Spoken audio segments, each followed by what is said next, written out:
As a food delivery courier, driver, Instacart shopper, there's not much more things more frustrating than a difficult drop-off, not proper instructions, apartment complexes not properly labeled, high rises 20 stories up and you got 20 bags.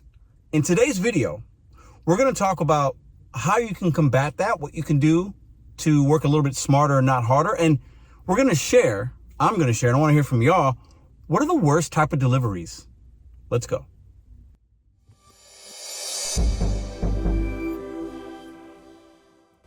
Pedro, Mr. Bet on you, back at you with the RideShare Guy. Now, as you can see, I'm in an Aldi parking lot. Boop, right there. I do a lot of Aldis, a lot of shop and pays on DoorDash and Instacart. I really like them. But sometimes when you shop and the delivery instructions are not correct, it makes for a longer process. Now, but before we go, I want to hear from you guys, whether you're new or you're a veteran OG driver. What are some stories? Put them in the comments down below. And what places don't you like going to? Is it schools? Is it hospitals, businesses, large apartment complexes? I mean, I think all of us like the homes where it's leave it at the door. Very easy, right? But before I go, you guys let us know what places you don't like and why in the comments. So I'll give you a few of mine. Listen, I don't care and I don't mind delivering to apartments. I do it every day, just about that at work. I don't mind delivering to big buildings.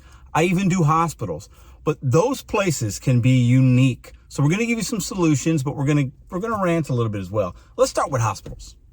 For me, they're number one on my list. And I enjoy delivering to a doctor, a nurse, a professional, because they're doing some great work. They got to have lunch. But historically, those obviously hospitals are huge buildings and the GPS might put you in the wrong spot. They might not give you proper instructions. Most of the time, they're not waiting outside, at least in my experience, waiting for you to deliver it. They're busy. They're doing things, right?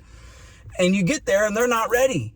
They're not ready to receive it. Or they gave you the wrong instructions, or they want you to bring it in and take it up and do all these things. And sometimes you can't do that. There's security.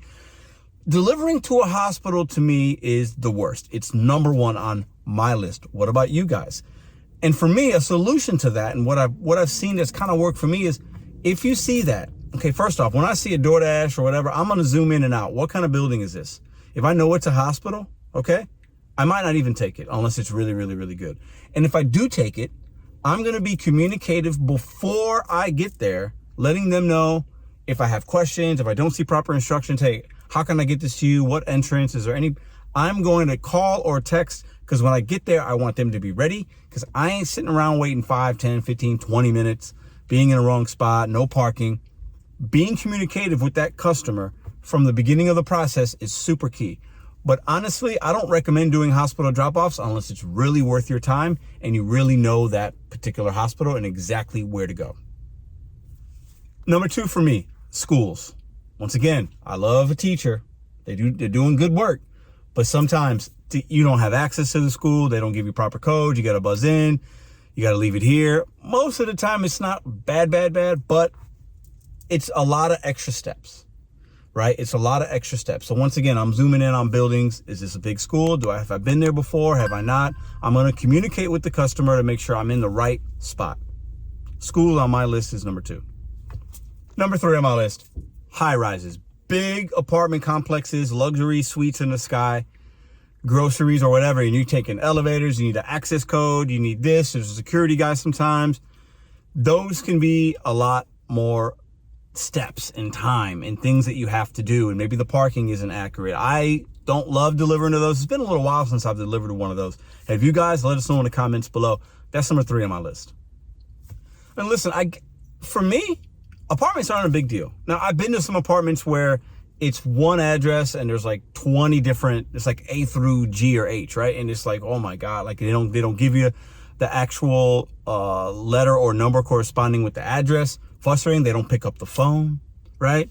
Now, I have many times had to drop off an order in an apartment complex where they were not responsive. I had to run the timer out and take a picture. I haven't had any issues, right? But as a consumer, if they don't give us the right information at apartment complexes, because that GPS navigation can be a little weird sometimes, cannot be fun. That's number 4 on my list of places that I don't like to deliver to and why. Now, as far as a solution for apartments, once again, being communicative. There are apps out there. There's a Stuvo app, I think a Wave app, Waze, where you can actually have more accurate GPS coordinates when you're dropping off those type of orders at those type of buildings.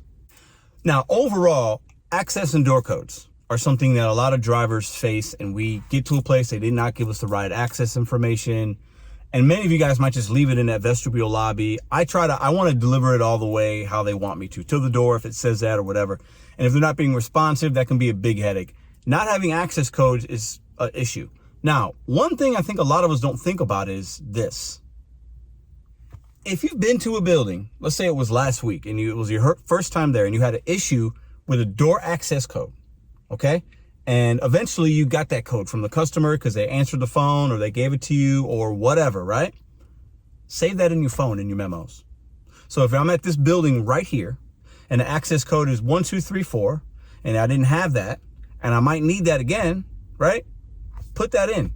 Put that GPS address in, the name of the apartment complex, whatever. Door access, 1234. Save it in your memo pad. So next time if you run into that issue on a delivery, you have the information, you deliver it quicker. Now, a few other things I know we run into when there's inclement weather, we're going into that seasonal. If you're in a seasonal city, it's gonna start getting cold and it's gonna start snowing.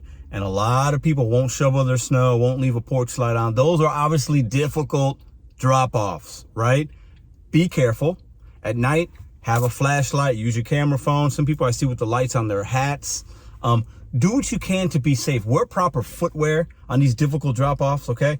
You got to make sure you're not wearing some sandals or little low-tread shoes when it's snowing. Make sure you're prepared. Make sure you got a rain poncho or some kind of cover if it's raining. Make sure you have the proper equipment to keep the stuff not wet, right, when it rains or when it's snowing. Difficult drop-offs are part of the consumer thing that they should be helping us with, but we know that that's not always going to happen to be perfect. So I hope some of these solutions, some of these relatability helped you guys navigate some of these difficulties. I want to hear from you guys. We're going to be looking at all the comments in this video. I want to see what I missed. I want to see how do you rate them. Obviously, I had a 1 through kind of 4 or 5 there, right? What places don't you like to go to and why? And share a delivery nightmare story of a drop-off in the comments down below. I'll be curious to read them. And if you want more DoorDash or food delivery content, check out these next videos here. Check the description box for links on how to maximize your earnings. And I'll see you guys next time.